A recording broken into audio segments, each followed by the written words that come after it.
Hello everyone, welcome to the stream. And as you can see, I've loaded up my Kodiak 100. We are in currently in Alaska. Look at all the snow here. The sun is shining, the weather is looking pretty okay. I hope Microsoft Flight Simulator loaded the proper weather, because normally the weather is not like this in this part of US. But hoping that everything is good. We are near Fairbanks, and let's see what is our mission today. If you have watched my previous stream, you know today we'll be doing the last leg of our special mission. So let's go ahead and prepare for our next flight, which will take us somewhere around 200 nautical miles down southwest to be exact. So let's go ahead and board our passengers. We're going to be carrying, let me just quickly write everything. We're going to be adding fuel because our range is, with 30-minute reserve, is very less. So we're going to go ahead and fill it up to like 65%. With that, we'll have fuel of 1,383 pounds. I'm getting the data from here. Cargo for about 432 pounds and passengers 760, which means 4 passengers with 190 per passenger. Okay, with all that data done, let's go ahead and validate that. While that will take about 30 seconds, let's go ahead and set it up on our simulator. First thing that I like to do is remove my co-pilot. We're not going to be flying with our co-pilot today. We're going to be flying alone. And our fuel. So we need to add just 300 more pounds and about 383. So I think 393 will do us. Other than that, let's go ahead and start putting our passenger. So we're going to put 4 passenger. And you can see the center of gravity is moving backwards. We're gonna fix that because we are going to put about 200 pounds over here. We need total 432, and we're gonna add 232 pounds here. So with that, we have the center of gravity right on middle, which is really good. We have all the data correct, and to verify that, we can go ahead and start tracking our flight.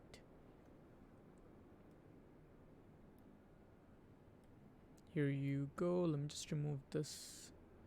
I'm gonna remove that, but as you can see, everything is good. So let's go ahead and start tracking.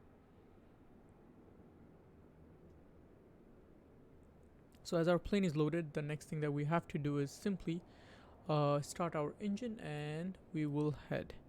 But before that, let me quickly shut down my other menu. Yep, that is disabled. Okay, let's go inside and see if all our passengers are in. So there you go, we have Jim, Brenda, Joe, and Bernadette. All our passengers are in there, and let's go ahead and start with our checklist. First thing, our fuel shut off will go left and right harness. I'm gonna lock it for us. Firewall shut off can go in. Next, we can see all our levers are in their correct position here.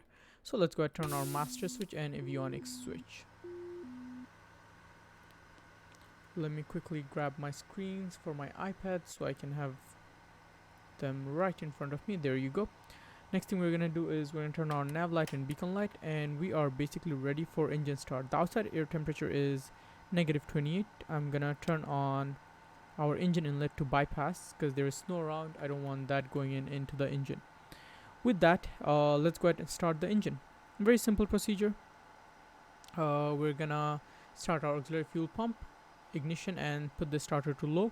We'll watch our NG get to 14%, and then we'll bring our fuel condition lever to low idle. After that, based on if it goes all the way to green, we're gonna shut off all these and bring our prop to max.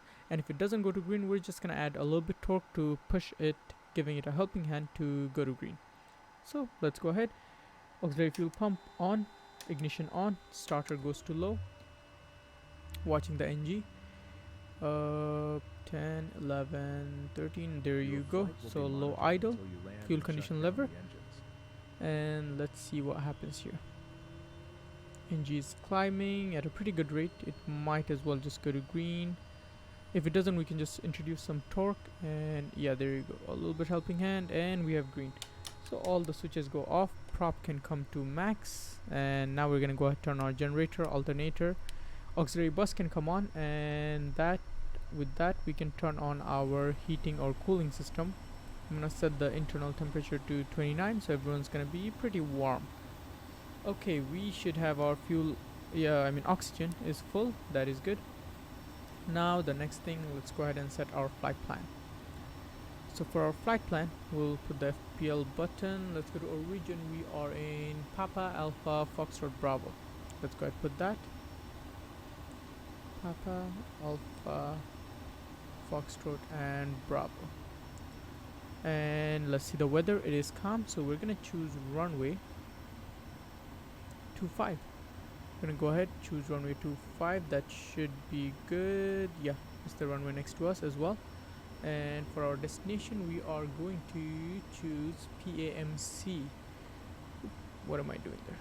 Let's go to destination, Papa Alpha Mike Sierra, or Mike Charlie. Yeah, Mike Charlie, there you go. So McGrath Field, let's see, the weather is calm there as well. I can see right over here, it was uploaded in 1907 Zulu, right now it's 1954, so about an hour ago. If winds are calm, we are going south, so let's choose runway 23. Runway 23 should do good. Let's see if they have any procedure here.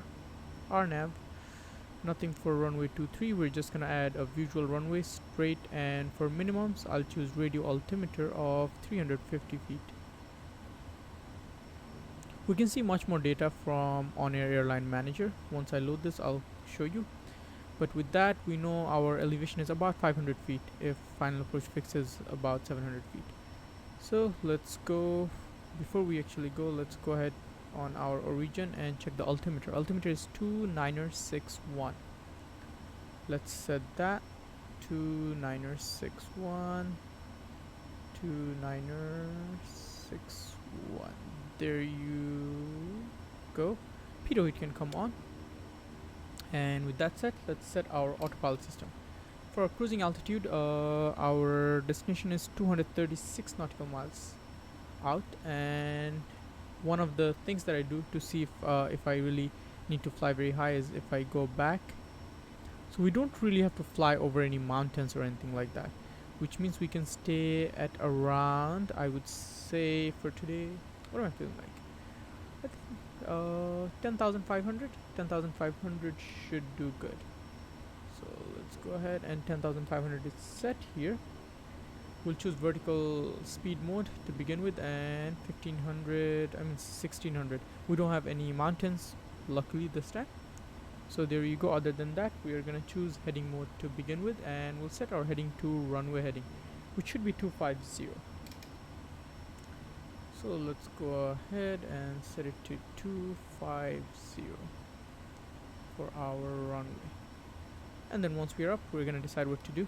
For CDI, we can go and choose GPS, and with that, we have everything set. Am I missing anything? I'm just gonna quickly go over my checklist that I have printed.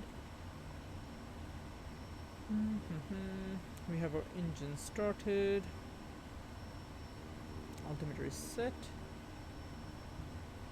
And what is that? Okay. Well, everything is looking good. Fuel quantity is looking good. So what we're gonna do is we're gonna go ahead and start taxiing. For taxiing, we should be set. Our outside temperature -28, so engine inlet is on bypass, and static heat is on. With that, let's go ahead and start taxiing. Taxi light can come on. Parking brake. Actually, before that, let's set our flaps and important stuff, trims. So my trim, we know, I'm just gonna bring it a little bit more forward, a little bit. Yeah, I think this should do. And then I'm also gonna set my rudder trim, so that I have on my keyboard mapped. Okay, rudder trim is good enough, and we are now good to taxi. Quickly, real quick, yeah, flaps is set. There you go. Parking brake can come off. I'll put my view a little bit up, and we start moving.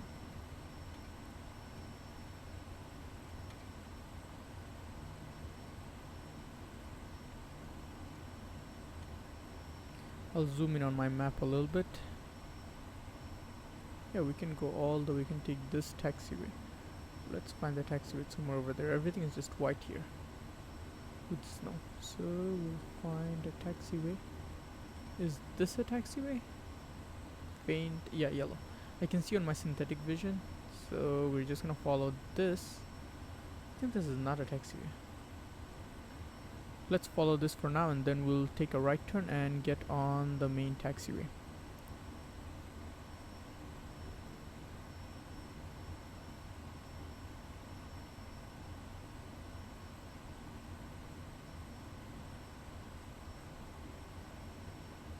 A little bit bouncy on the taxi.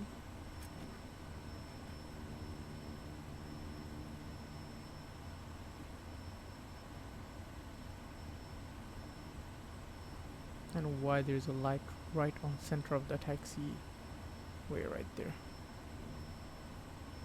With the windsock we can confirm that the weather condition is calm. There is no winds. And when we're doing our run up, we're gonna set our inset map to relational terrain, so we see if we are actually going over a hill or anything like that. I usually leave it like that, but in some cases where there is very rugged terrain, I set my main map on MFD to show me relational terrain. And we're gonna see our next rad to see if there is any kind of weather that we're gonna face on the way. This mission should be pretty good.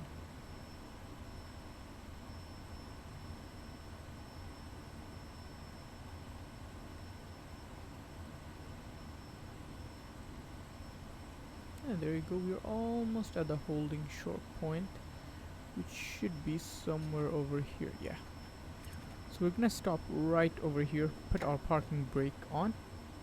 Taxi light can go off, landing and strobe can come on. But before anything, let me go to my MFD.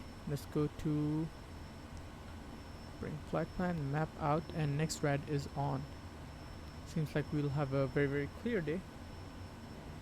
Let me quickly go over here and set our in map to relational terrain.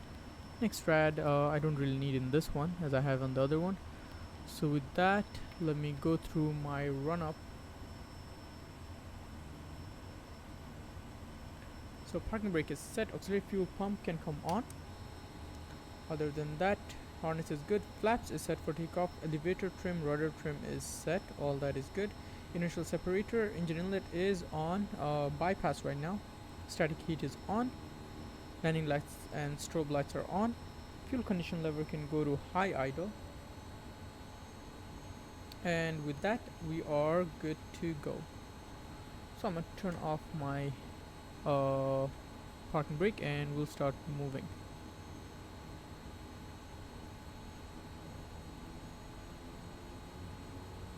The main things are basically trims and flaps. As long as we have that and the lights are good, we should be good to go.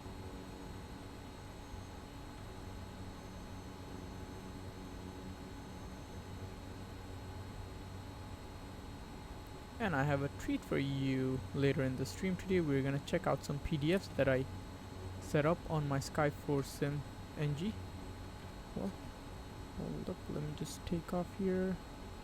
Okay, we'll be brushing through some of the terrain that I can see on MFD right over here, but we should be good. So let's go ahead. Parking brake is set. I'll bring my RPM to greens and then let the parking brake go. There you go, making sure our RPM is less than 2200. And we should rotate at around 65 knots, 60 to 65 knots. A little bit of right rudder needed even after all those trims. And 64, 65, let's go ahead.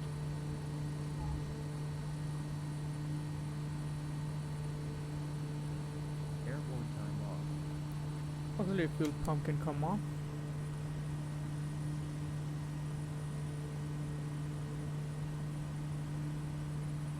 We're going to start with a very small climb here.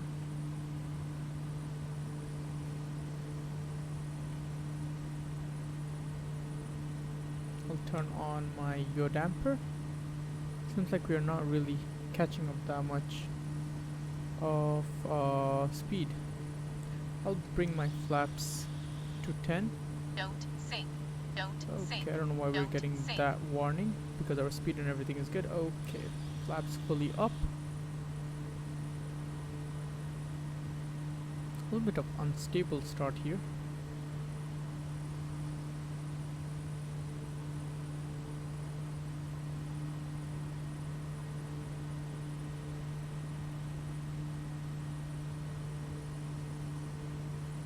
I'm just gonna bring up the speed first, and then we're gonna focus on climb. There you go, 100 knots. We can slowly pick up the nose and start our climb.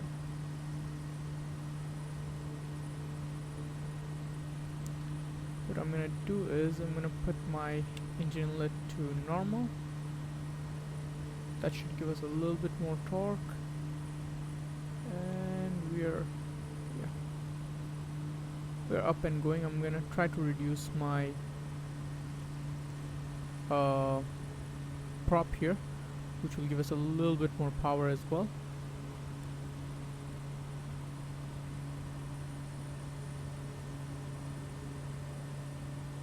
Wind 060 at 2 knots. And we can go to procedure and activate our approach. This way we have a straight up line. Now using SimBrief for flight plan today. Yesterday for some reason the SimBrief flight plan was not working. Also for some reason our aircraft is having a little bit of difficulties climbing today. That's why I'm still hand flying. Once I know we are safe and good, I will let the plane do the thinking. So there you go, autopilot is on. I'll try to keep my climb rate about 500, and then we'll slowly bring it up as we go.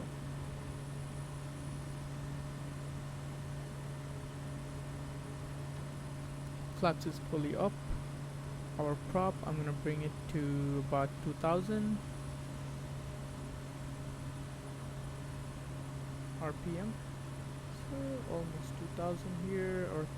Our throttle is full forward, and still we were having some issues climbing. So right now we are good. Yeah, right now it seems like we are doing pretty good. I'll try to keep it within 105 knots for our climb speed, climbing at around 800 feet per minute.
I'm gonna reduce my climb rate here a little bit. For some reason still there is a little bit of climb problem. Let me see if my throttle quadrant should be, yeah, it's full forward. So not sure what is that about, but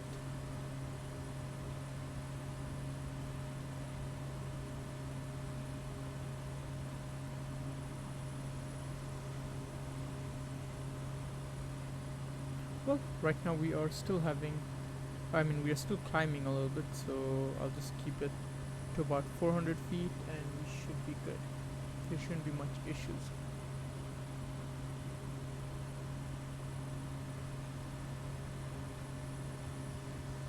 In my inset map I can see that we are avoiding all terrain everywhere, so we should be good even if we are having very slow climb rate. Beautiful day out here in Alaska, and we have crosswind of around 12 knots.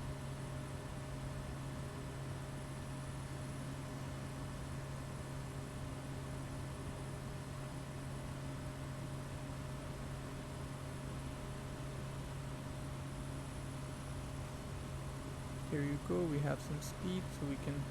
We're just gonna try to like bounce back and forth with within 105 knots, and as soon as we get to 10,000, right now it's saying our top of descent is an hour 50 minutes. That shouldn't be that long. It should be about less than an hour or so, or maybe an hour max.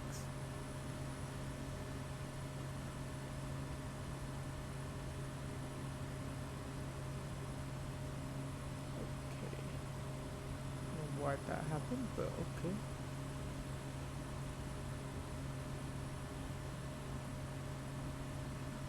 I'm just very focused right now on our instruments.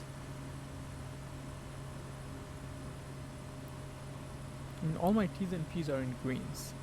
Fuel condition lever is full high. We have RPM of 2000 and torque of 1490. Definitely the outside air temperature is decreasing right now, so that should help us a little bit, if not anything. Our static heat is on.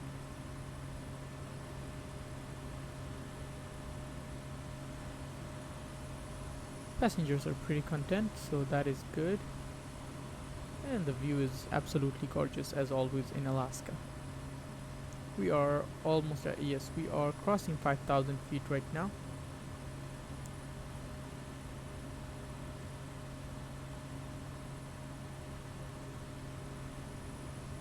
Climbing at about 800 feet per minute. And yeah, the flight is going okay. We had a little bit of issue when we took off, and our climb rate was a little bit decreasing, so I was worried for a bit, but we are good here.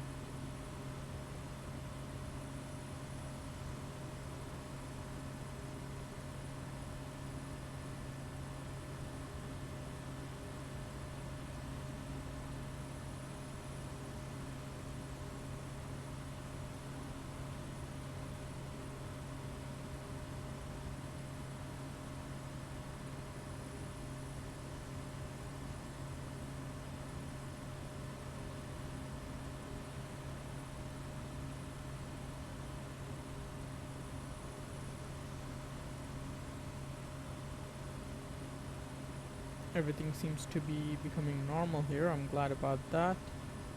We'll increase the climb rate to about 1,000 feet now and see how our aircraft performs.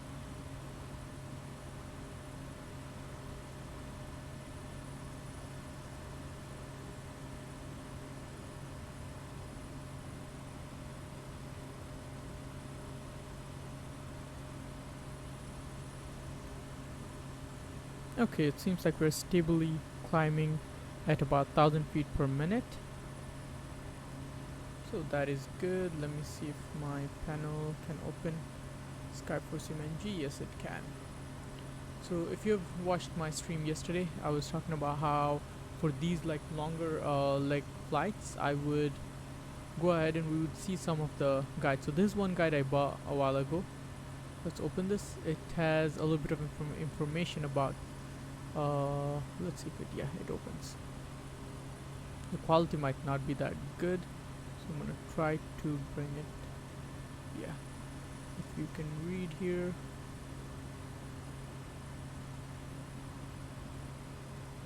Yeah, they should give us pretty good view. So this has a lot of information about ATC and VATSIM and all that. I bought this a while ago, but haven't really looked into it much. Okay, let's see pages.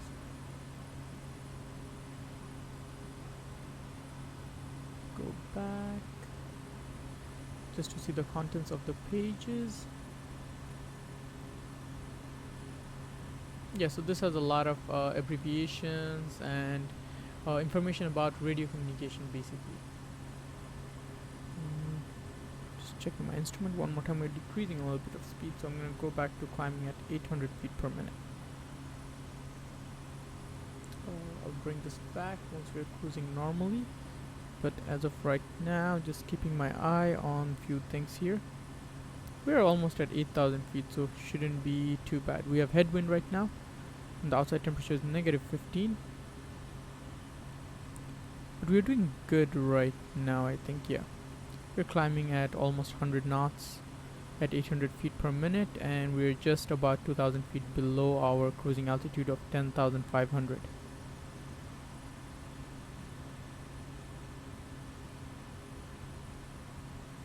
Once we're cruising, we should be cruising pretty fast.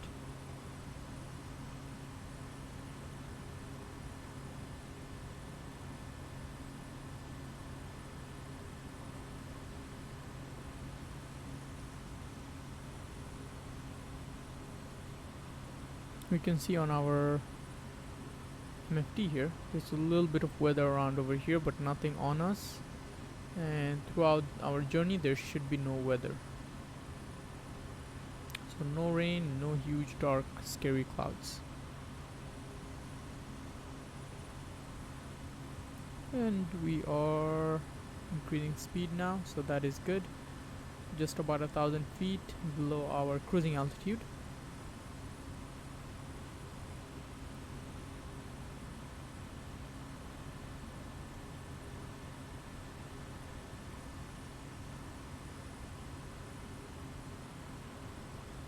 We're gonna try to cruise at about 160, 170 knots once we are at 10,500. Hoping that our engine actually allows us to do that.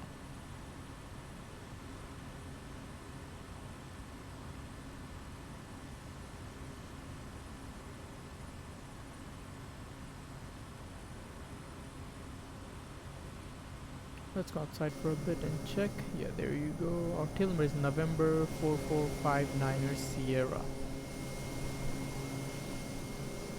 Look at that beautiful frozen lake. Wow. I mean, frozen river. Trilly Lake. Such a beautiful place. I really wonder how it's gonna look like in spring. Also, on that note, actually, I have started. So, before I tell you what I did, let me just. We're almost at cruising altitude here. Okay. So what I've done is in Online Airline Manager, there is 3 different kind of world. So if you see over here, this is my company ICAO code. But if you see on this side, it's a Cumulus world. So they have 3 different worlds: Cumulus, Stratus, and I think I forgot the other one's name, but it's based on clouds. So Cumulus is the easiest one, where you have a lot of options where you can turn it off, like especially for check rides. The check rides are extremely difficult in other worlds. So in Cumulus, we were like, super easy. Everything should be easy, and there is bonus points and all of that. So for that, we are doing right now in Alaska. But I have gone ahead and started a new world in Stratus, where it's medium. It's not like medium, it's more like you have AI pilots, but we don't use AI pilots. Other than that, everything is on difficult. So you cannot change or play with any data. It's the same thing, but the only difference is, like, it took me 3 tries to pass the check ride for Kodiak 100. And we started a new world in Papua New Guinea. The name of the company is, I think, Zulu Missionary Transport something, yeah. But we started that in Papua New Guinea. Now I'm not going to be exclusively doing or streaming that world, every time. But for some missions here and there, I will do streaming. I will be streaming that on Twitch. But one of the reasons why I went ahead and created this new world is to give myself a little bit of what should I say? Give myself a little bit of change in scenery, to put it the right way. Because you can see in Alaska, everything is like very, very like rugged. Like the terrain. I mean, the terrain in Papua New Guinea is even worse at some places. But the weather over there is much, much better compared to the cold and always snowy Alaska. So that is why I'm gonna be doing a second company as well. I'm not gonna be streaming it exclusively like how I do for this world, where we're in Alaska. And there isn't much of a difference because we are flying the same aircraft as well. We are flying the Kodiak 100 there too. So let me just go inside. We are 162 knots. So we don't want to overspeed. I'm gonna just keep it around here. I'll decrease the power just a little bit to bring it to 1600. Or 1650 should be good, yeah, in terms of torque. But as I was saying, things are going to be very similar. The only difference is I won't be streaming as much. on that world, depending on like how I feel. But other than that, this world is gonna stay just like how we've been dealing with it so far. Like all of almost everything that we do here is streamed, every small to big missions. But on the other world, in Papua New Guinea, we are not going to be streaming that much. But I'll definitely stream here and there where you can see how beautiful it looks. And it's actually very challenging flying over there compared to like Alaska and Alaska's weather. Like over there you have every airfield is like remote, and there is challenge in terms of where can we refuel. Also, a lot of the airfields are an elevation of like 6,000, 7,000. So in that term, it's super challenging. I was doing a few flights yesterday, and it was definitely like challenging. Every even like visual approach to runways is super tricky. Like you have a narrow pass between two mountains, where if you want to try to cross the mountain, you're going to be too high for that approach. So you have to really like figure out what to really do. And the winds information, basically METAR, there is no METAR information. What you have to rely on is simply when you're going down, if you feel like you have tailwind, that's it. You go around, you go for the runway on the opposite side. Or if you can somehow see the windsock, make your decision based on the windsock. So it's very challenging, and they have less airports with like modern airports with METAR information and all that. That's some of the things that are different from Alaska. But it's lovely flying over there. The terrain is so beautiful. Everything is green compared to what we have in Alaska. So I feel like for me it's just best of both worlds. I have snow and everything here in Alaska, and then in Papua New Guinea there is a lot of greenery. I'll definitely show you guys around probably tomorrow or something when I stream. But here, let's look at this. So we can go ahead with this book and start reading it together. I feel like I really wanted to do that. We can read through the book and really enjoy and learn more than anything. So abbreviation, how to use this guide. This guide is quite different from guides we've made in the past. So it's by RD Presents. I highly recommend this book if you want to learn more about ATC. These are all the abbreviations that you need to know for VFR flights.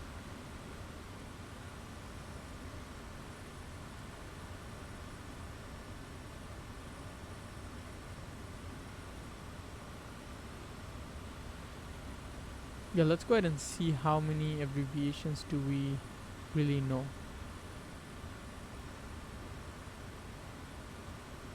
So to begin with, AAL means above aerodrome level. Now aerodrome, as far as I know, is airport basically. I think that's what it means. So AD is aerodrome, aircraft accountable manager, AMSL. So one of the terms that I was having tough time with is MSL. So while I read this, I also gotta make sure. This is why I bring my PFD and MFD on my iPad, so I can actually keep an eye on the flight as well. Also our T's and P's are in green, so that is good.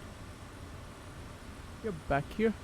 So MSL, I didn't really know, like, you know, what's the difference between MSL and ASL and all that. So AMSL or MSL is basically mean sea level. So if someone's asking for your MSL, then that would be like the altitude compared to the mean sea level instead of the terrain below you. APP is approach, ATC is air traffic control, ATCC is air traffic control center. ATIS, so ATIS means automatic terminal information services. That's good to know. ATS, air traffic services, and ATZ is aerodrome traffic zone. For B, we don't have any, it seems like. CAA is civil aviation authority. CTR is control zone. I didn't know this one. And DL is delivery. Yeah, I do know about that one. Let's go check some more.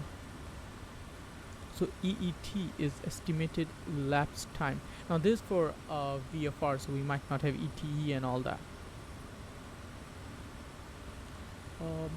For F, I have FIC, Flight Information Center, FIR, Flight Information Region, FIS, Flight Information Service, FL is flight level, okay, FREQ is frequency, FT is feet, these are pretty easy.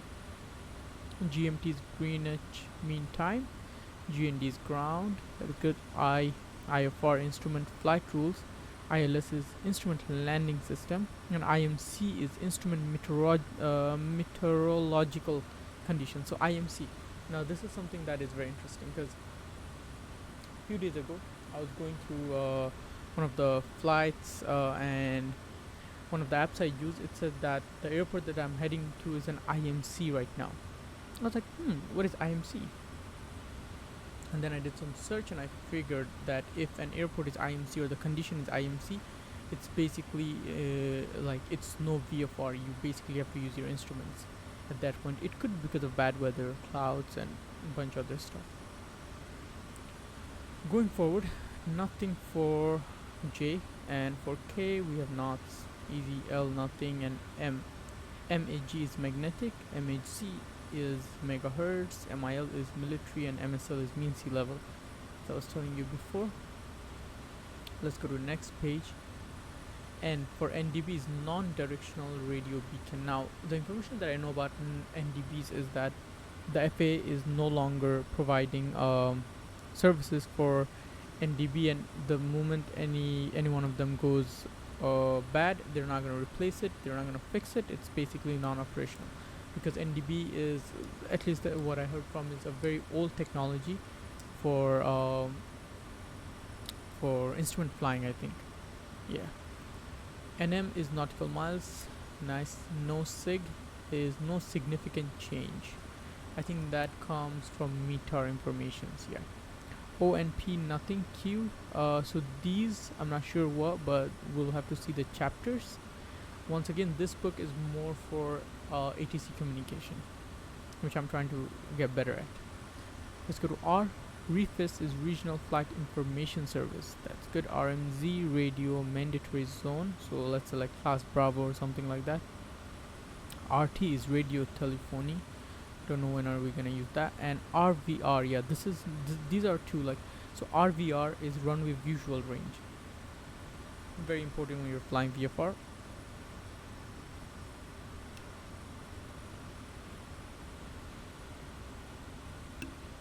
Sorry, I had to drink water. And RWI is runway. So RVR is something that I definitely gotta remember. Runway visual range. Then we can go to SSR, which is secondary surveillance radar. SUC, startup controller. Let's go to T. So TMA is terminal control area. TMZ, transponder mandatory zone. TRA, temporary reserved airspace. And TWR is tower. So TRA, yeah, another important one when we will be flying on ATC and we'll be following all the airspace rules. Let's go next here. U is UHF, ultra high frequency. V, VDF, VHF, directional finding station. VFR, basically visual flight rules. VHF is very high frequency, and VMC is visual meteorological condition, so VFR friendly. And VOR is basically VHF, very high frequency omnidirectional radio range, that we use a lot in IFR and VFR flights. And then nothing else, straight up to Zulu GMT for time. Let's see what information we have next here. So now we can see all the IFR abbreviation. So these will be a lot, definitely these are going to be a lot. And obviously you don't have to memorize these, like, more so keeping in mind maybe few important ones, like we checked RVR, which was runway visual distance, or sorry, runway visual range. Yes, yeah, I already forgot. Let's check on our plane here real quick before we go into the IFR ones. So T's and P's are all in green. That is good. Our speed is good. We're cruising at about 188 true airspeed and 163 knots on indicated airspeed. And I can see my top of descent will be in about an hour, 57 minutes. Pretty long flight. After this we should be leveled up to level 5, because each special mission until you reach level 5 should level you up one level. and after we get to 5 we'll have to do other missions as well. So the flight is going pretty good, nothing in terms of weather. There's a little bit of weather on our left, you can see right over here. Let me zoom in. See, our next rad is showing us there is a little bit of rain probably, but light, it's green as long as it's green. In terms of our destination, nothing much. Let's go ahead quickly. What I'm gonna do is flight plan, and we're gonna go and check destination weather here. So our destination weather has updated 20 Zulu. Right now the time is this 20:29, so about half an hour ago updated. Winds are still calm. Visibility is not that good. There is broken clouds at 023, overcast at 027, so 2300, 2700. We have clouds, broken and overcast. Altimeter is 2957, and that is pretty much it. We'll have to track as we go towards our destination. And if I zoom in on the map, this is basically where we are going. So once again, this airport will be somewhere between a river. So visually we can definitely see it. Yeah, visually it should be easy to see that. And let me bring this data here. So same information around same. If we update, let's see. Yeah, so the new update has come.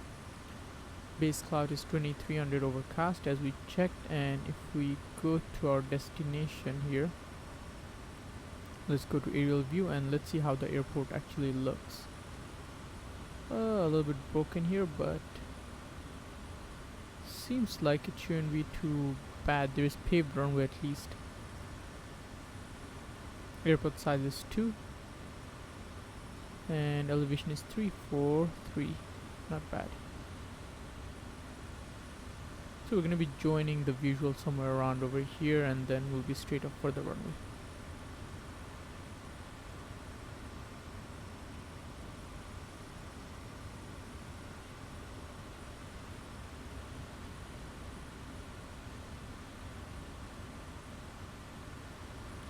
Okay, with that information we should be good, and we are around 55 minutes out of our top of descent. We can go ahead back and look at that. Wow, some big cloud.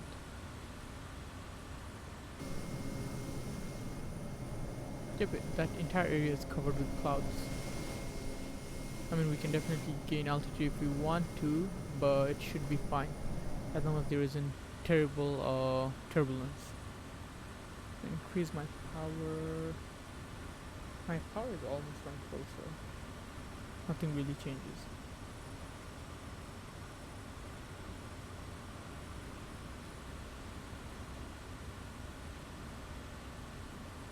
Okay, with that flight check, let's go back here. A lot of similar ones as well, but I think let me just read the interesting ones. Let's see. So CPDLC, I've seen this a lot in Watson, which is controller pilot data link communication. I think that's what they use when they're doing transatlantic or trans-Pacific routes. DA, decision height, always used in RNAV approaches and ILS approaches. DME, distance measuring equipment. Let's go to our next page. This one has some very interesting ones. Let's see. Yeah, so E here. So EET is estimated elapsed time that we knew from VFR. EAT is expected approach time, and ET is estimated time en route. Nice. FAF, final approach fix. So this FAF you can see, let me show you real quick here an example. Like over here on the final waypoint. Now these are waypoints created by G1000XI for any visual route that we choose, but you can see it says FAF, which is basically final approach fix. Other than that, there is FAP, final approach point, FIR, we already checked. These are already good. GP is glide path for RNAV approach, and GS is glide slope for ILS. And IAF, initial approach fix, and we can see that in here too. So this straight is basically our IAF, initial approach fix. For any RNAV approach or any approaches, IAF and FAF are basically initial approach fix and final approach fix. What we have for L, LOC, localizer, also used to line up with the runway, and MD is minimum descent altitude. Found in charts and approaches.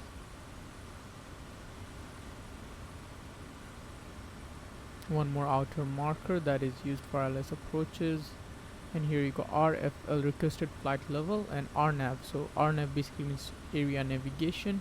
RVR, as we checked earlier, runway visual range. SID, standard instrument departure. So these are basically the departure routes for big airports. If there's busy and like there is traffic a lot, and for airlines usually they use for IFR flight standard instrument departures. And then there is STAR for arrival, which is somewhere over here. Yeah, STAR basically it was, I think, standard terminal arrival route. They just shorten it into standard arrival, but it stands for standard terminal arrival route. Other than that, there's TZD, touchdown zone. We already checked these, upper area control, and nothing else other than what we already know.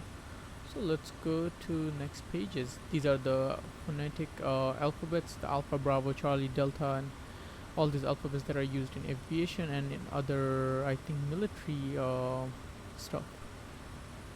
These are basics, and now this is very, very important page, airspaces. Now this is something that I personally have to focus on because I am still trying to learn a lot about airspaces. So there are how many? 6 airspaces. I think there's more so US or UK, I don't know. Let's read a general information they provided. The air we are flying is divided into different sections. Just give me a second here.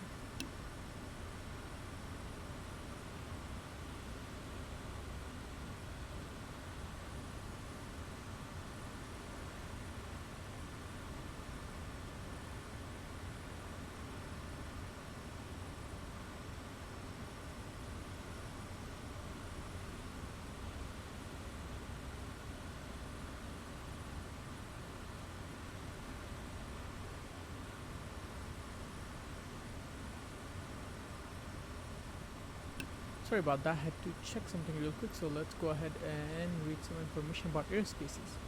So the air we are flying is divided into different sections with different rules into each of these sections in the sky. It is important to keep in mind that these different sections exist and what they mean for your type of flight. These different types of airspaces are more important for VFR pilots compared to IFR pilots because it is still good information to have when flying IFR. So airspaces are mainly mandatory for VFR flights because for IFR flights you basically are always under radar contact, starting from your departure airport all the way to your gate. So from departure gate to arrival gate you always are under ATC control. But for VFR there sometimes we are on ATC control and sometimes we are not, based on where we are flying. With that, checking on my flight, a little bit of turbulence here. Before I go into more information, let's check our engine. T's and P's are all green. That is good. We are 45 minutes away from top of descent and we are cruising at 165 indicated airspeed. Our true speed is 192 knot though. We have a headwind of 26 knot. That is crazy. I'm just gonna pull my power a little bit back because I don't want to overspeed. Once the true airspeed goes above 200, that's when OnAir Airline Manager reads it as an overspeed. So just trying to keep that back to about 190 true airspeed. That should do it. 1660 for our code. Let's get back to our airspaces. So we have created an overview of all the different types of airspace. Now this is a very nice visually put. You can use this when planning your flights, mostly VFR, to improve your situational awareness and to know what time it is. Okay. So let's go ahead to our overview of the airspaces. So airspace A for Alpha, where entry requirements ATC clearance. So you need ATC clearance to get into this airspace. two-way radio communication, so you do have to continuously have two-way radio communication. Special VFR allowed? No, so there are no VFR allowed. Now I know something about this. So one information that they didn't put here is the altitude. So basically, at least in the US, the alpha airspace starts from 18,000 feet and above, which is especially for IFR. So you cannot have VFR flights above 18,000 feet, like no special VFR allowed at all. VFR visibility minimum is nothing, not available, not available. Traffic advisories, yes.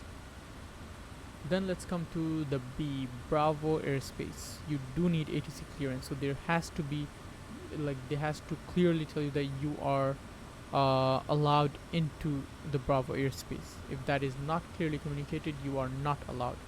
Special VFR, yes, allowed. That is true. Bravo airspaces, as far as I know, is mostly around busy airports. And VFR visibility minimum is 3 statute miles. So that's for visibility. VFR minimum distance from clouds, clear of clouds. You cannot fly within clouds, I think. Clear of clouds. So that might mean you can, because you're going to be in ATC control anyways. VFR aircraft separation, all. Traffic advisory, yes. And airport application, sprint approach, weather control tower. I'm not sure what this column has to do with it. Let's go to C. So airspace Charlie is prior two-way communication. So here you don't need like a hard and fast ruled clearance, but you do need to let the ATC know that, you know, prior to entering the class C, it's good to have communication with the ATC. Two-way communication, yes, you need that. Special VFR, yes, allowed. And for visibility, you need 3 statute miles, same as Bravo. And for cloud clearance, you need 500 feet below the cloud, 1,000 feet above the cloud, and 2,000 feet horizontally separation from the cloud. VFR aircraft separation only from IFR aircraft. You will receive separation instructions for not for other VFR aircrafts, but for IFR aircrafts. Next, traffic advisories, yes, you have. I'm gonna skip this last one. Next, you have Delta airspace. So same thing, prior two-way communication. Almost same things, yeah, almost same. And VFR separation is runway operations only. Workload permitting, so ATC advisories you might receive or not based on the workload of thing. And then you have Echo airspace, same prior two-way communication. Two-way radio communication for IFR only. Special VFR allowed, and almost, yeah, the same metrics for visibility and minimum distance from cloud. Other than that, there is no aircraft separation instructions from the ATC. And yeah, and the G is basically the open area where there is, you don't really need anything at all. VFR minimum visibility is 1 mile, and as you have to stay clear of the clouds, or I mean, you might be able to go into clouds. I mean, G is uncontrolled airspace. Any area that doesn't have A, B, C, D, or E, it's a G airspace. Let's see if they have some more information on, yeah, so there you go. Now they have. So class alpha starts from 18,000 MSL mean sea level, and above that it's all up to flight level 600, so 60,000 feet. 18,000 feet to 60,000 feet, it's class alpha. And then you have Bravo, where you can see an airport here. So class Bravos are around airports, and they can have multiple altitude restrictions here. So sometimes if you watch YouTube videos or other things, you can see that people are flying underneath the Bravo airspace altitude restrictions. And then you have Charlie airspace, same, it's gonna be within an airport and can have separation a little bit. And then you have Delta airspace here, same thing based on airfield and all that. Other than that, everything is, you can see, Echo, and anything that is not Echo is Golf. Using these charts, you're able to get a picture of what airspaces are and where they are used. So just wait for rules. So these are, I mean, these you kinda don't have to memorize, but you have to, yeah, you kinda have to memorize, I think, yeah. So let's go and check something on radio, check and readability. Yeah, so when you first, now this is what I do in that sim, when I first connect to the network and I'm on tower or ground or clearance, I would just do a radio check, and these are the numbers. If the ATC controller says 5 by 5, it's perfectly readable, and then 4 readable, readable but difficulty for 3, readable now and then 2, and 1 no response. A lot of information in this book. Then you have information about charts and stuff. Let's see if there is any other information that I want to talk about. IFR. So these are more about standard instrument departure and standard terminal arrival charts. SID and stars. Approach chart, low and route chart. I'll be reading this book for sure. There are a lot of information about these. So this is for ATIS. When you're receiving ATIS, this breaks down the information. Let me see if I can find for METAR so I can, now these are actually very, very important. Let me zoom in a little bit here. So METAR, here you go. We will go over things. These are identifiers. For B is begun, BC patches, blowing. So these are identifiers that we can see on our METAR information. Let me find few and I'll show you. Okay, so let's say here BKN, broken cloud layer, and then you have CLR for clear, few for few clouds layer, overcast, OVC. Now you can see these identifiers. If we go on, oh, I see some clouds forming up near our destination. Also, we are around 30 minutes from top of descent. Let me show you here. So if we go on our destination weather, you can see here SN. So let's see what this SN stands for. Snow. So SN here stands for snow, which is basically the meter is telling us that there is snow on the airfield. Other than that, we can see here BKN023. So that means that it is broken clouds at 023, so 2300 feet. And then we can also go ahead over here, overcast at 027, OVC. So OVC is overcast cloud layer, so there's overcast on 2700 feet. So these are basically, if you understand these, then you're good to read your meter information. Let's see if we can find something else here. I don't know what this TSNO means. Okay, thunderstorm. TS is thunderstorm, and NO should means NO should be just no. Is there any other modifiers?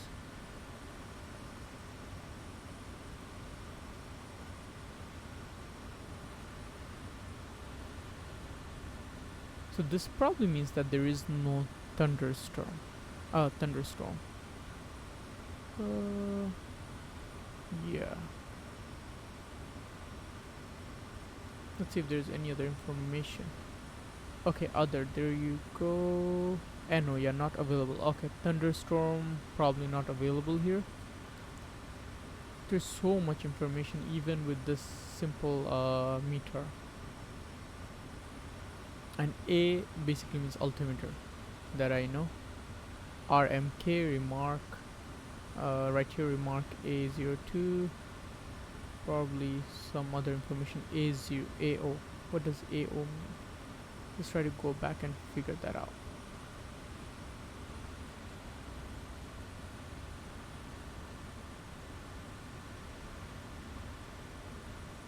Yeah, not much information about AO. SM is statue miles for visibility. It is used. Let me see if I can show you that. Well, they don't have here, but that means visibility. Other than that, what else information? Yeah, there you go. Statue miles, SM. T.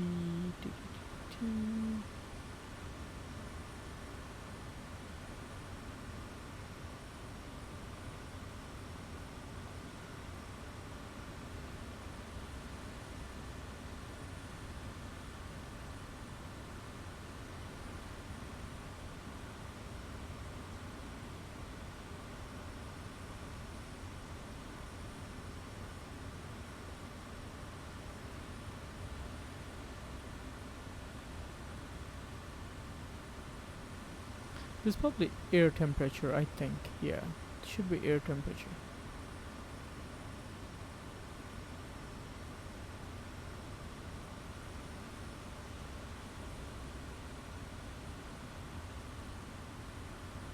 So here it's put into a much better way.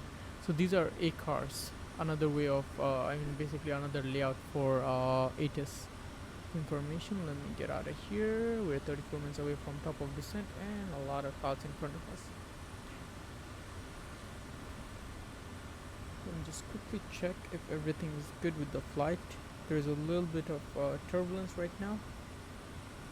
Other than that, everything is pretty good. T's and P's are all greens, but we can see a lot of cloud formation. If we go back to here, I'll hide my flight plan, but all these green patches from next rad. Now here we have orange, which means there is quite a bit of weather going on here. But on our way, right before top of descent, we might find a little bit of weather, and weather is moving towards, I think, left here. If that happens, then we are definitely gonna find some weather on our destination. Let me zoom in on our destination here. Yeah, see, there are clouds around here. So there's clouds right here. Now depending on which way the clouds are moving, it might be on top or it might be moving away. And the winds are pushing it that direction. We have headwind. The winds are pushing it that direction, and it looks like in the map too that it's moving that way. Hoping for that.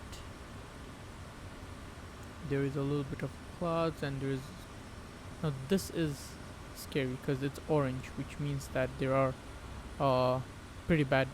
It could be snow, it could be rain, but it's not good. It could be thunderstorm. I think thunderstorm is yellow or red, something like that. But with that information we already have, we are ahead with the information. Always need to be when you're flying. And yeah, everything is looking good. T's and P's are all greens. We'll go here. Everything is looking pretty good. Distance around 119 nautical miles, and ETE expected time en route 41 minutes, and we should be down there. Top of descent in about 31 minutes. Some angry clouds up there. Keep here. So we have both views. So here is A cars, and if you break it down, you can see they have some pretty nice breakdown over here. And this is more for, I think, IFR flights. And this is the meter information, so there you go. So if we check, first will be the airport ICAO code, and then you have the time and date. So the date will be first value and then the time. So it's 10th of whatever, they're not going to mention the month though. So it's 10th of whatever month it is, and then the time is 10:55 Zulu, and then you have winds, which is currently from here 140 at 6 knots. Now we have, for our destination, we have calm weather, so it's 000 knots, and then CAV okay, that means clouds and visibility okay. If there is no visibility information, there is no issues with visibility, or normally it would say just 10 statute miles. And then you have dew point and temperature, and then you have the QNH, or as we say in the US, altimeter, and then no sig. There is no significant change in weather in next 2 hours. But now that we have this information, let's go back to our meter information here for destination. Now after the altimeter, there is remark though. So it could be, I'm not sure what these are, but T could stand for thunderstorm at 11:56 to 11:08. Yeah, I'm not sure how to decode this. I guess we will find out shortly from the document that we're trying to read. Let's see if we can find any other information here. TAF, similar to METAR. It literally says TAF is very similar to METAR and uses the same language and abbreviation to communication with the pilots. In case of TAF, the information given is regarding the weather in the future. Okay, so TAF is more about the weather in short future. Okay, what else? Same information they have broken down in different examples. These are ATC related, flight plans. Yeah, these are more about the flight plans and all that. We're gonna go through all of these slowly. Today I wanted to just go over a few things.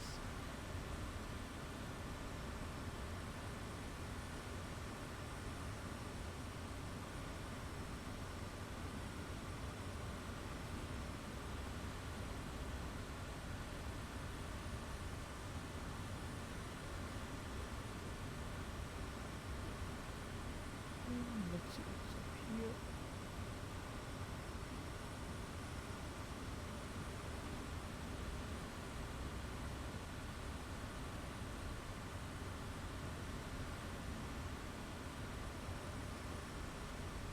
We also have the Kodiak 100 pilot operational handbook here, which I basically used a lot. I think it's a little bit buggy here. So I'm gonna close it for now and let's focus on the flight, and then we'll get back to the books in just a bit. So top of descent in about 28 minutes. I'll show you how I use VNAV in the Kodiak 100 to descend, and I'll be back shortly.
Our cruise is going pretty good here.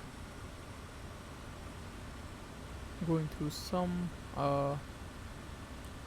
Let me try to see our back.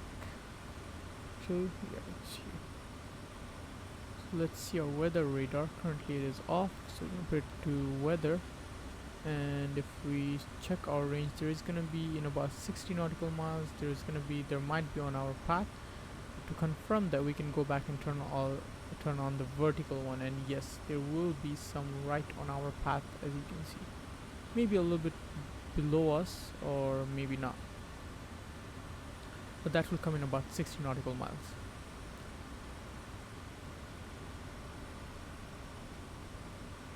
But it's not anything too bad, as you can see from the scale. It's like light, could be just light rain.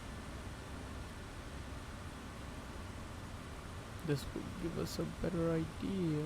Tilt, yeah. Not too bad. Nothing to get concerned over. So, yeah, let's go back to our navigation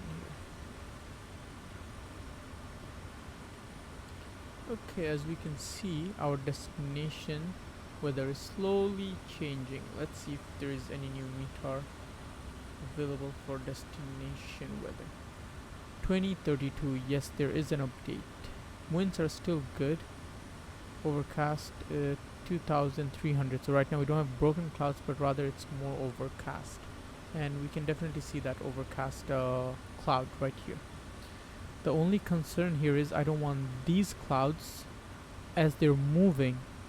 Yeah, this is the only problem. Now if these clouds, by the time we get there, get very close to, because this orange one, it might get over our airfield. I don't want that, especially we have visual approach, so I really would not like that, because last time when I saw the weather, as far as I remember, this was over the mountains, but it looks like that it's moving towards what, northwest. Yeah, looks like it's moving towards northwest, and that northwest line will go over our airfield.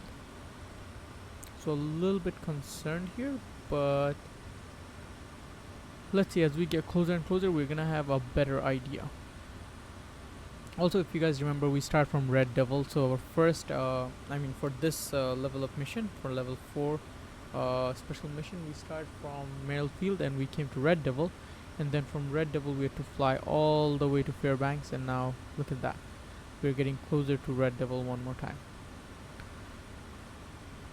A little bit concerned with weather here. I hope that it goes more towards the southwest instead of going northwest, because if it goes northwest, then this little bit of weather will go right over our airfield, and if that has to happen, then either it should happen before we get there or after we get there.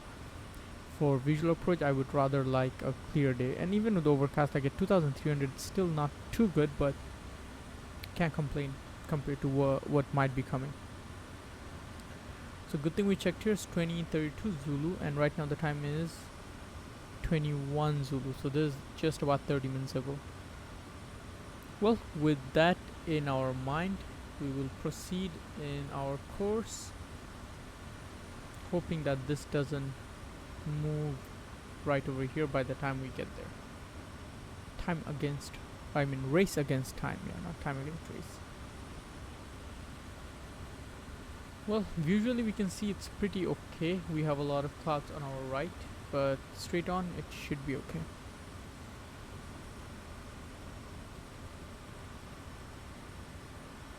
Flight is going pretty good here.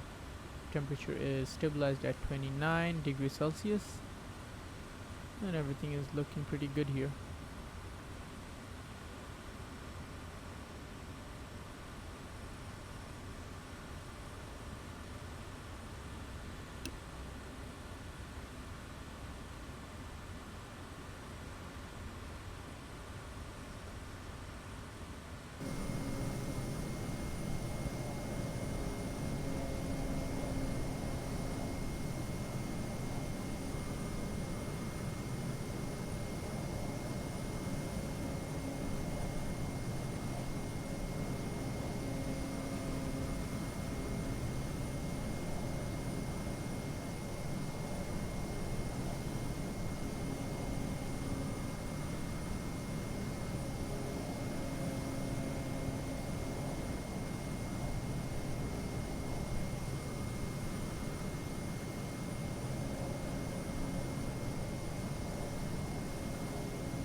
So one thing that I can do is we can go ahead and set our altimeter for our destination, as we are only about 90 minutes away from top of descent. The altimeter is 2959er.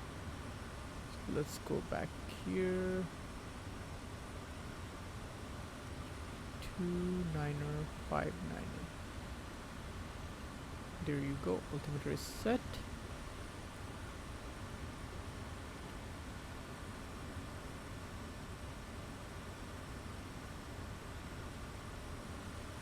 The weather is getting denser towards our destination here, you can see.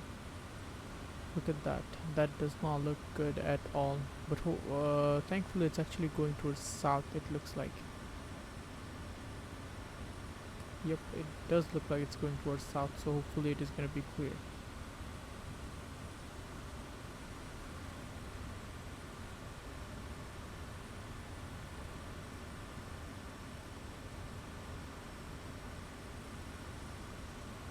We'll cut down on our power just a little bit.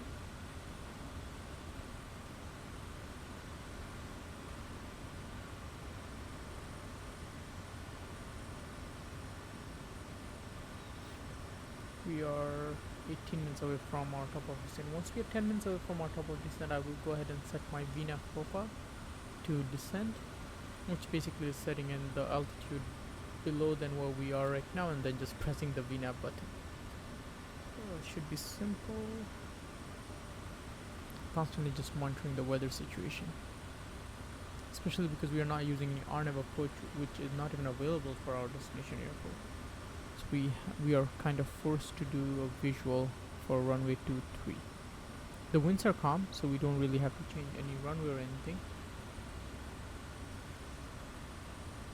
Visibility not that great, but hoping that it changes.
So there's kind of an issue here which I can see if I show you here. If you look at this map in our PFD, it says that runway 23 is right here and this is the final and straight.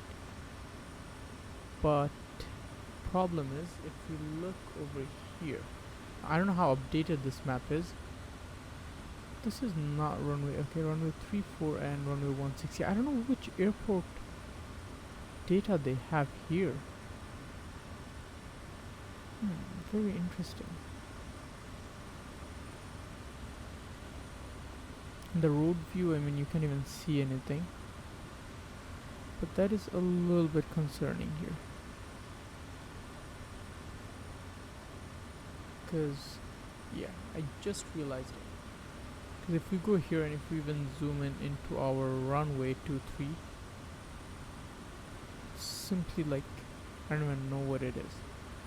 So what I'm going to do is, let's hide this flight plan. Let's get this out here. We'll move this with our mouse.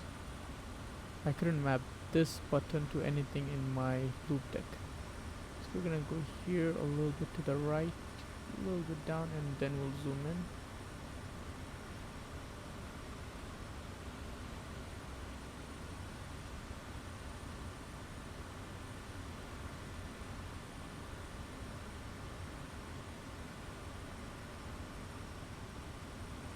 It's a little bit weird.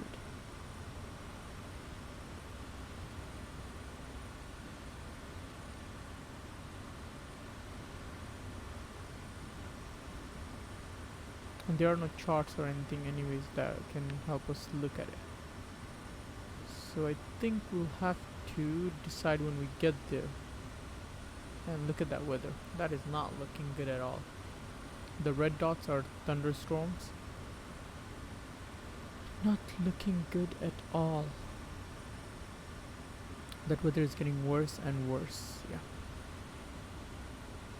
It will be a very interesting approach because of multiple reasons here. You know what we can do? Actually, I think we can use Sky for NG for a little bit of more help. Assuming that this is in our flight as a 4 flight, something with a 4 flight. So we can go back airports and we'll put the ICO code, which is PMC. We'll enter here. So also with this you can get weather and all that. Now look at this. According to them there is 4 runways. That is good. Let me check what other information I can get. So runway 25, I mean 23 is what we chose. It's a gravel runway, that's fine. Whether the same thing we're gonna get right now, it's actually getting worse. So it was updated 2101, so it is getting updated every now and then because of how bad the weather is getting there. Now overcast clouds are at 2100. Okay.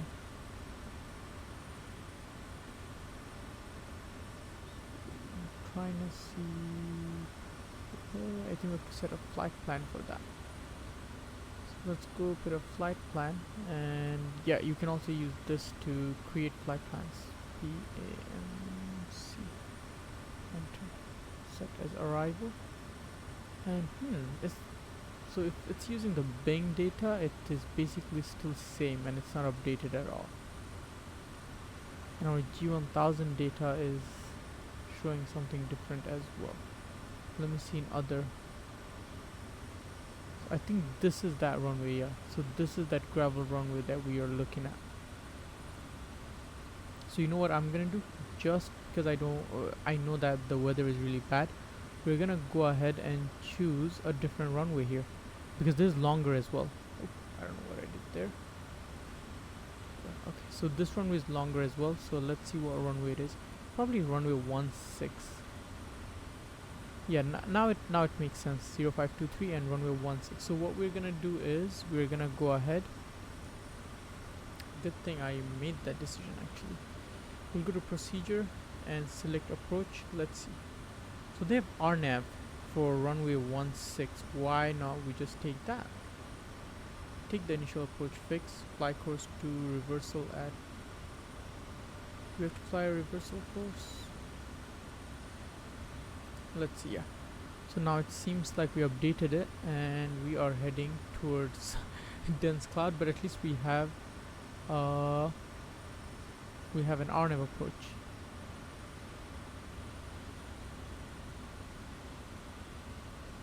And we have new data as well. Final approach fix will be at 2000 feet this time.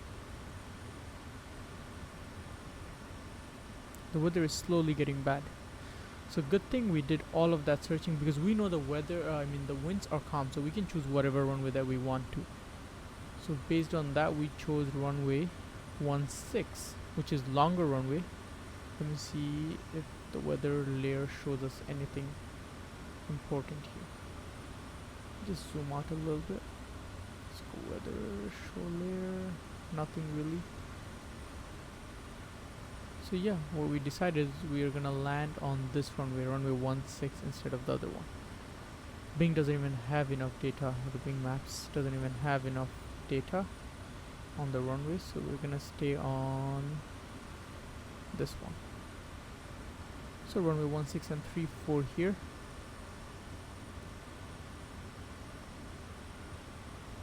Good thing I remembered that we can use something like this.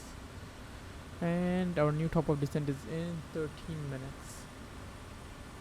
Very interesting flight, I really like this.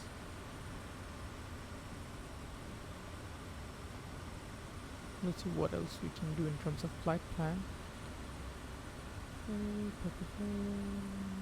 Back.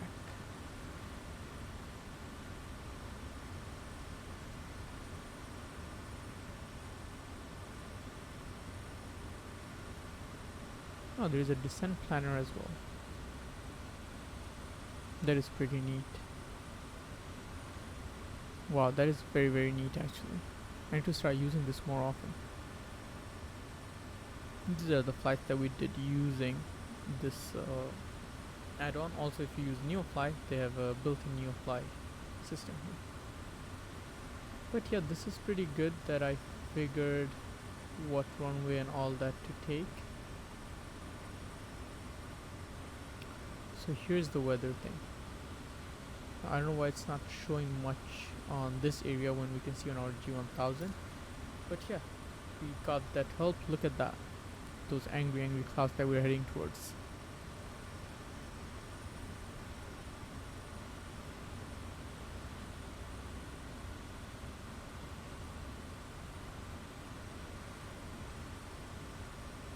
Now there is a hold as well, which we will skip. Right now it is deactivated, so we're gonna skip that hold. And we're gonna be continuing to fly towards Kodiak.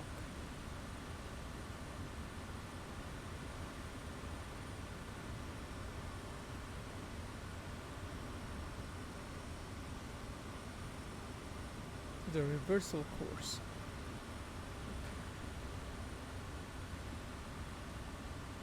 This is gonna be a first, so this is gonna be interesting. And still the same old one here. 29059 for altimeter, that is good.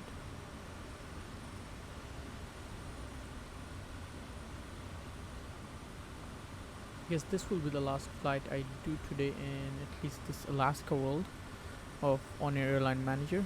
Very, very interesting flight going on. We are about 10 minutes away from top of descent, so let's go ahead and set our altitude. So for that I'll need to look here. So initial approach fix is 4,900 feet. I know there isn't much of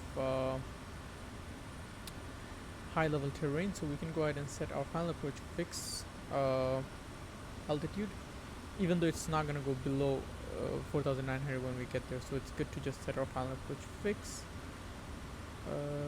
750. So BO, what I'm gonna do is, let's go here, let's set an altitude lower than that. So BO is like before we really make the landing. Hoping for that. Yeah, for this approach it looks like it will get us closer to the runway and then we are on our own. Okay, so we're gonna go ahead and make it here at, we wanna be at what? About, let's say 700 feet, yeah. So we're gonna set that, but then this gives us a new top of descent. Recalculation, yeah. Okay, so 9 minutes away. So with that set, let's go and set our altitude to 700 feet. There's a way to go quick. And then 700 feet, and then all we have to do is press VNAV button, which I have mapped on my Bravo Total Quadrant. But if you wanted that, that would be right over here next to altitude selector knob. So with that set, I think we will start descending in about 8 minutes. So I'm gonna go ahead and start bringing my speed down, because I want my descent speed to be somewhere around 140. Oh, power management is everything in this aircraft. Yeah, the weather is getting significantly worse as we get close to our destination. I can see on my MFD here. This should be really fun and challenging. I mean, we have done in worse weather conditions, so not something new in here in Alaska.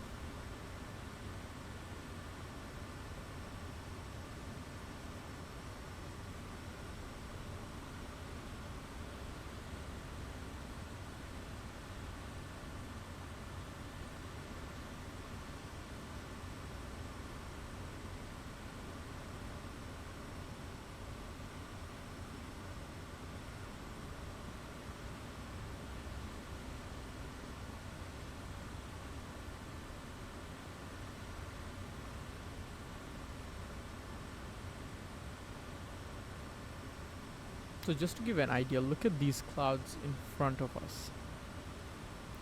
And that is basically these small green patches. And look at what we're going to be facing when we're descending. And on the right of the airfield, it is actually orange completely. And not only that, look at this whole orange patch. Good thing it's pretty far, like almost, this should be like 50 nautical miles away, so that is good. But there is bad weather forming around our airfield. Hopefully that doesn't spread. So these are simple green patches which still looks humongous, and the orange one, I don't want to see how it looks. We'll start descending in about 7.5 minutes.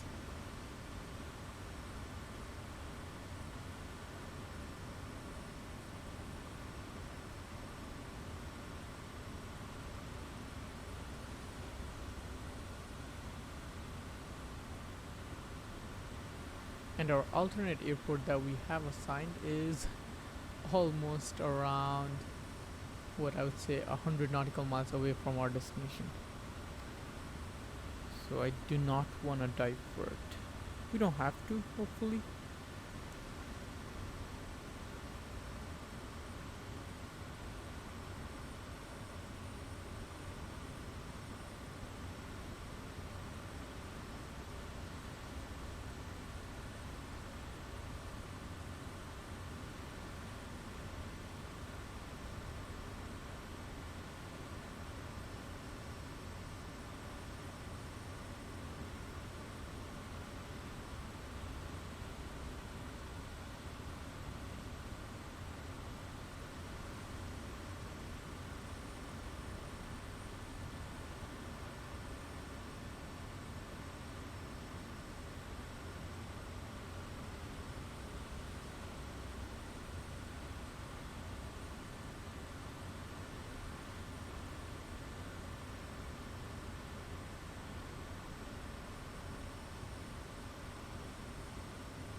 Let's go ahead and look outside.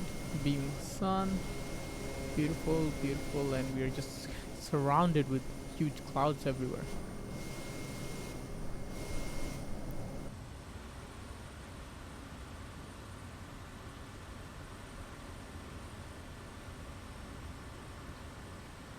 So according to OnAir Manager, we should have around 872 pounds of fuel left.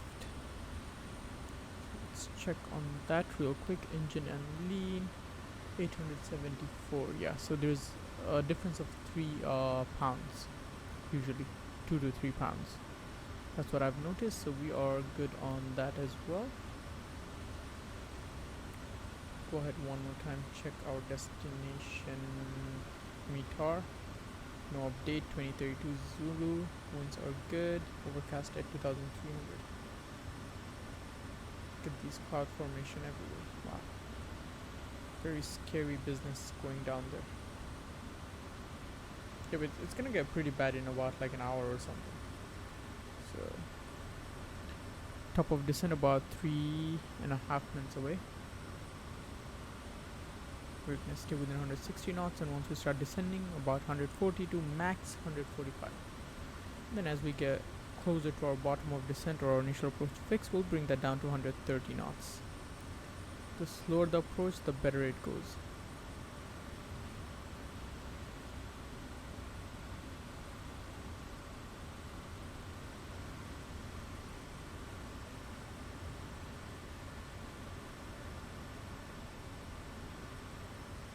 And we'll keep our auxiliary fuel pump on once we are going through the dense cloud if we feel necessary, so that in case our engine gives up, we can easily restart it without dropping from the air or sky.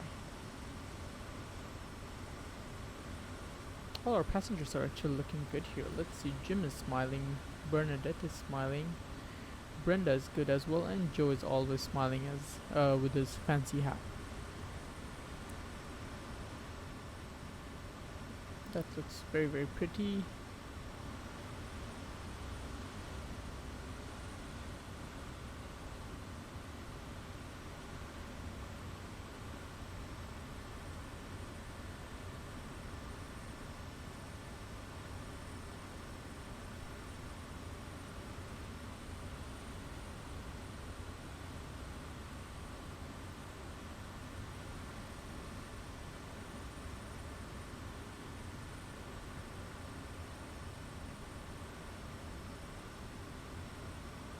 Eagerly waiting for our descent in just 2 minutes.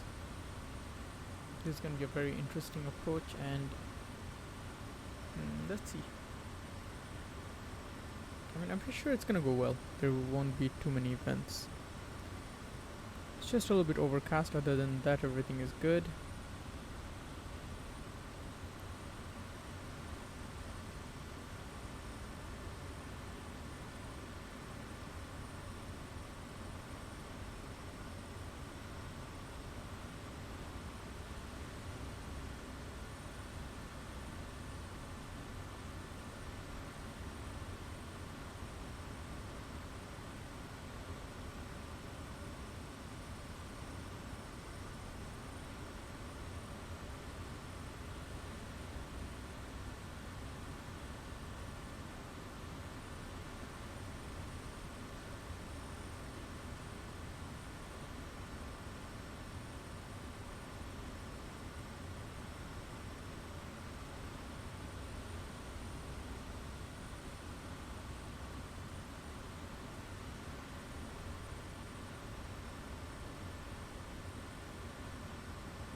So we already started descent. I kinda lost my focus there a little bit.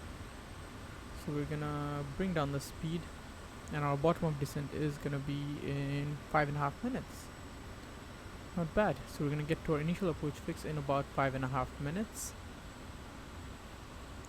Altimeter is set to 9059er. Other than that, we can go to our descent checklist.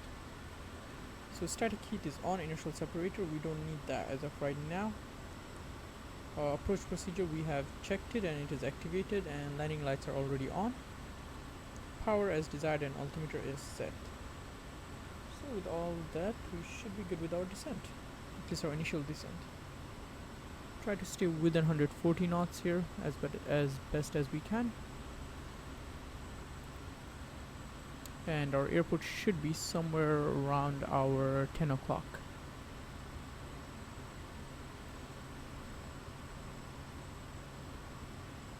Oh man, there's bad news here, because right over our airport, look at that orange. Oh, that doesn't look too good.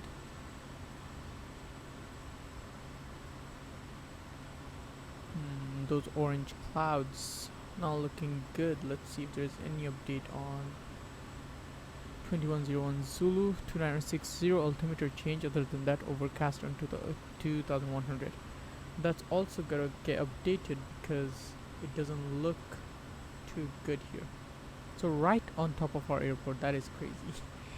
That is absolutely crazy. 2960 is altimeter, so I'm gonna go ahead and quickly set that. We were in 2950, so nothing too bad. So this is what I would say IMC, which is instrument meteorological conditions. We definitely need, I mean, we have an RNAV approach, we don't have any glide path or anything like that. We'll have to, I mean, so we are going to descend using our V path as we are, but there is no obstacle clearance or anything like that. And also in this specific approach, it seems like we are doing a reversal course, which I'm not sure what that meant, because when I was activating it, that's what it's saying, but also it's not taking us all the way down to our airport, I mean our runway.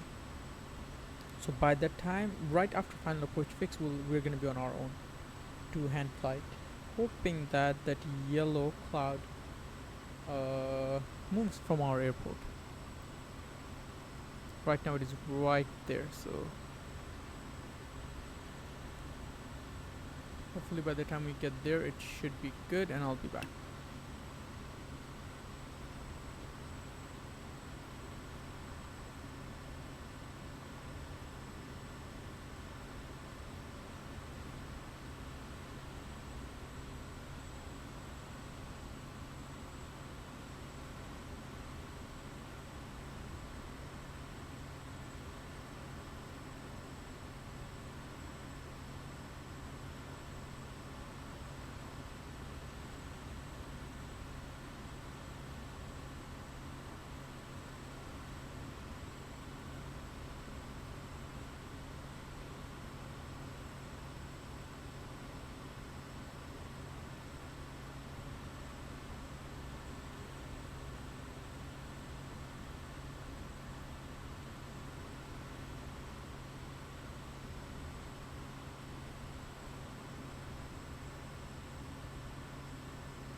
Okay, while I was on a call, I tried to turn on, because I want to avoid the hold, so it seems like we're straight up going to final approach fix here, but initially we started descending really quick for some reason.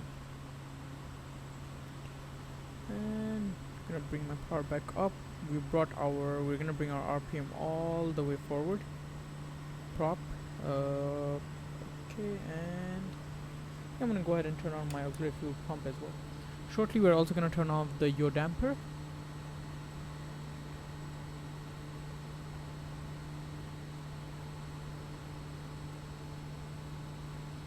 And we're gonna get to our final approach fix in about 3 minutes.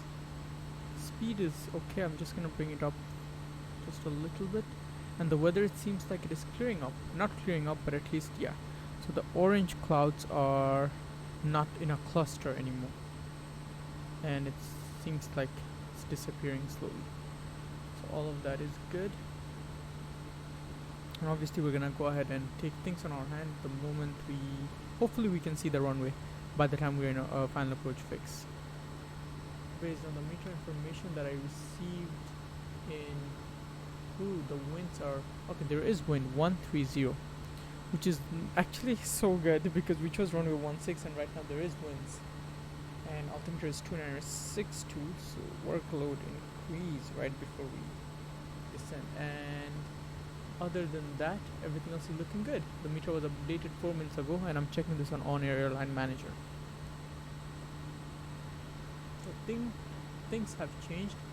Good thing I ended up choosing runway 16 because with winds too, it is helping us. And the new base for overcast cloud is 4,000 feet. Now I'm not sure if that is synced with the simulator. To make sure of that, I can go ahead and check the destination weather. 2116 Zulu. No, it's 21. Yeah, almost same with the sim. And the weather around everywhere, it's just getting bad and bad. So can't wait to get down. Can't wait to get our special passengers. And this is also the last leg of the special mission. So can't wait to get that done. Turn off my fuel pump. I hate that sound. And I'll turn it on in just a bit.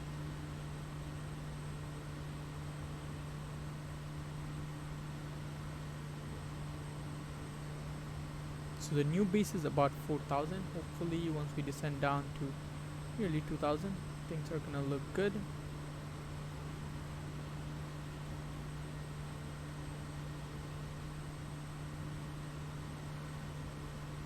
And we're slowly turning to line up with our runway, which was runway 16, and the runway heading is 159. So let me put that on my heading bug.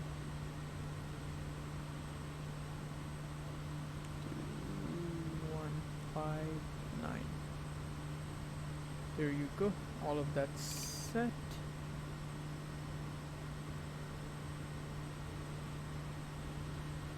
Speed is pretty good. We're just gonna bring it down to 130 knots here, and we'll start setting our flaps shortly.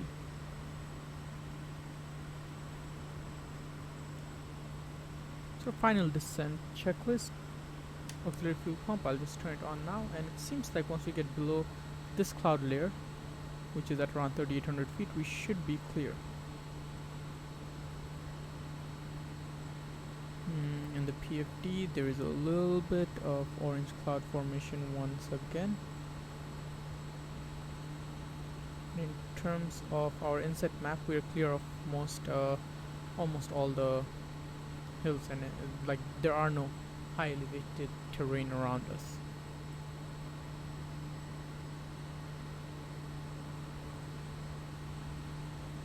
Once we reach our final approach fix, we have to turn off our, right after the final approach fix, we have to turn off our autopilot, especially the nav system. So we're gonna hand fly, hoping that I can see the runway and hoping that there is runway lights. So here is where I'm gonna go ahead and put my flaps to 10. And we're gonna decrease our speed further down.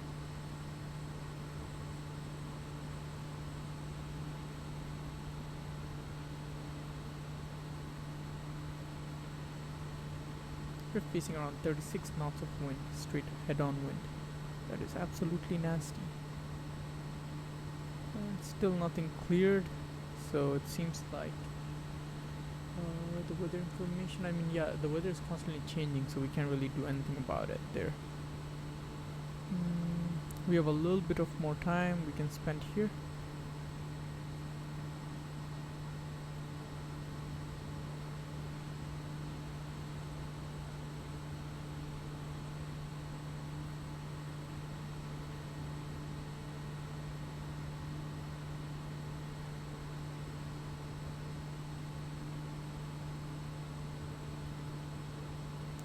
the pilot, aka me. I'm hungry as well. So can't wait to finish this flight, honestly.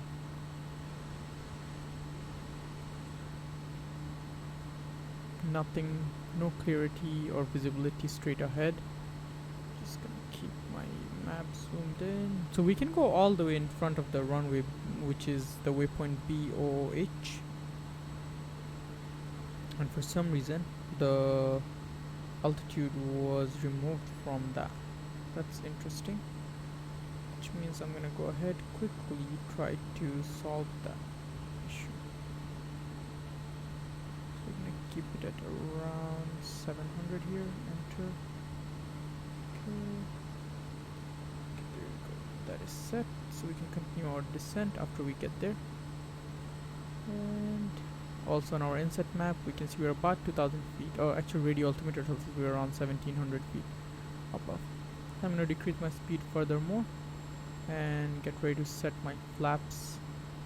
No runway lights yet. We are pretty far from. We're around 4 or 5 nautical miles away. We're gonna set flaps to 20. We'll try to stay within 100 knots of speed. And we're heading, hoping that I can see by the time we get to our waypoint BOH, Bravo Echo Oscar Oscar Hotel, that we can see the runway somehow. You can see rain over here. So in our next rad, yeah, we can see that there is still orange clouds. Seems like we are not descending down anymore. So I'm gonna turn on my vertical speed mode and we're gonna descend down at about 300 initially. We'll try to chase that diamond, which is just a reference though. Your damper can come off. So with landing checklist, only flaps full is remaining. Other than that, everything else is good and there is basically no visibility here. So we'll decrease our speed furthermore.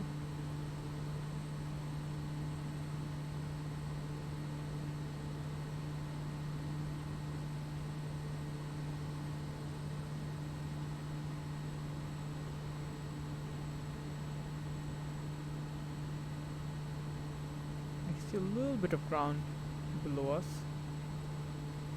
It's very, very interesting.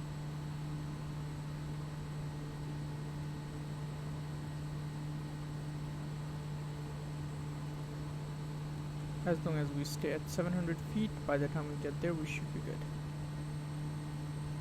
The ground is around 800 feet below us.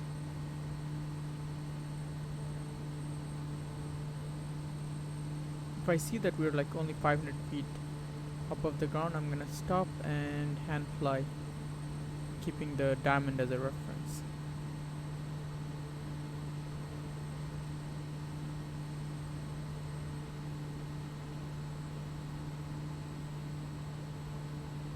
I really hope the runway has lights. I don't think it does, but one can only hope. Because these conditions, that is not good.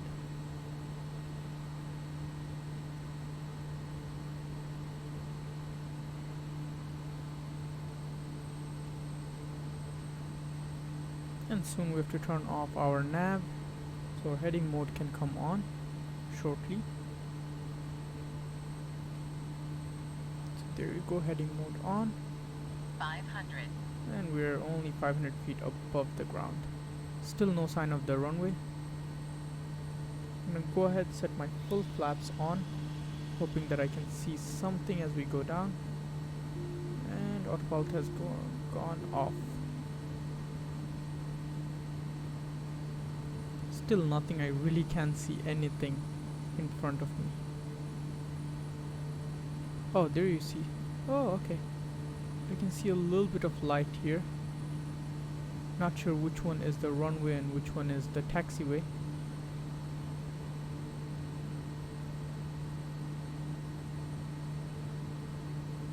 Okay, I can see the poppy lights. Okay, that is good. That is good.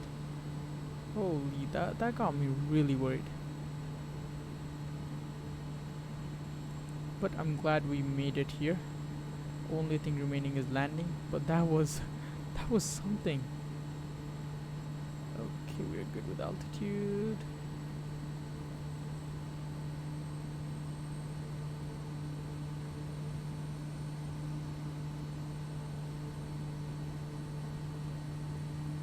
And the winds are not too bad either.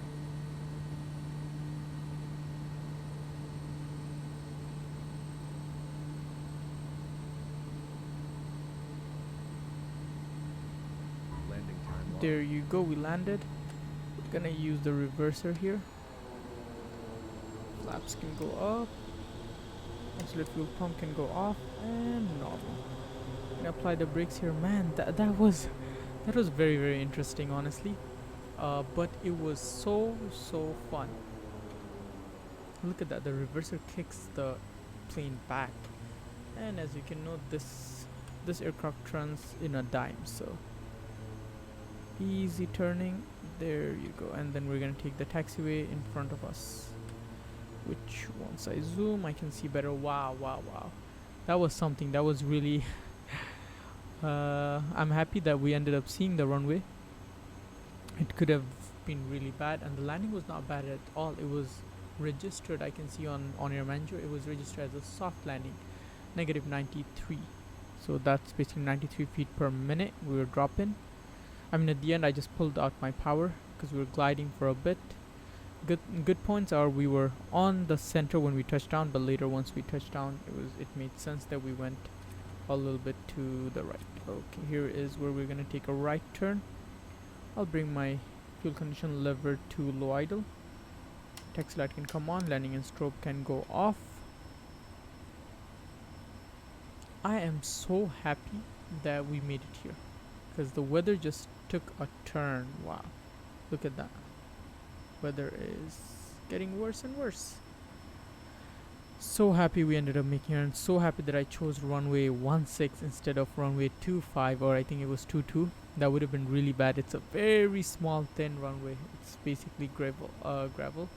But man, this was something. We're gonna find a spot next to that building. But I hope you guys enjoyed. I personally had a blast on that landing. Good thing we saw the beacon light right over here on our left. Let me park in front of it. So this beacon light definitely helped us initially, and then the puppy lights kicked in. Parking brake on, taxi light goes off, flaps are already up. We're gonna shut off our auxiliary bus and air conditioning. Generator alternator can go off, and prop to feather, fuel condition to cut off, and that is Engine it off for time. our engine. The flight is finished. It has What I'm been excited monitored about by is OnAir. to check our, okay, we have leveled up to level 4 actually. Okay, from level 3 to level 4. And look at that, look at the landing data. Negative 93 feet per minute, green, very smooth landing. Wow, G is 1.0. I'm really proud of myself for that. And all the other data looks good. Other than that, we received bonus 0.50% for soft landing. Look at that, IMC landing bonus. So that's what I was saying, instrument meteorological conditions. It was not VFR at all, but I'm glad we found our RNAV approach that got us all the way down. And after that, look at that pay. Wow, hefty pay here. Nice. Very happy that we ended this flight. I really hope you guys enjoyed it. I personally had a blast. We went through some books and all that, so it was really nice. And with that, we should have a new mission. Before I go, I'll just show you guys that new mission. Here is, yeah, so there's a 4-legged mission. Initially it should be, I think, small. Yeah, initially it's gonna be 8 passengers, which means we need to fix our aircraft configuration. So this is gonna be really okay. Mail field to Kenai Muni shouldn't be too far if we open it. So the first leg will be around 56 nautical miles, second leg 275 nautical miles, so somewhere around like this. Oh, we're gonna be flying from PN all the way to Ruby, and then from Ruby we're gonna be flying to McGrath, where we are currently. So we're gonna be coming back here, and then from there we're gonna head back to Kenai Muni. Nice. This one looks very nice. I guess we can start it once we find a way to get back to Anchorage. So our next missions will be basically heading towards Anchorage here, Merrifield Anchorage, and yeah. I really hope you guys enjoyed this, and I'll see you in the next one.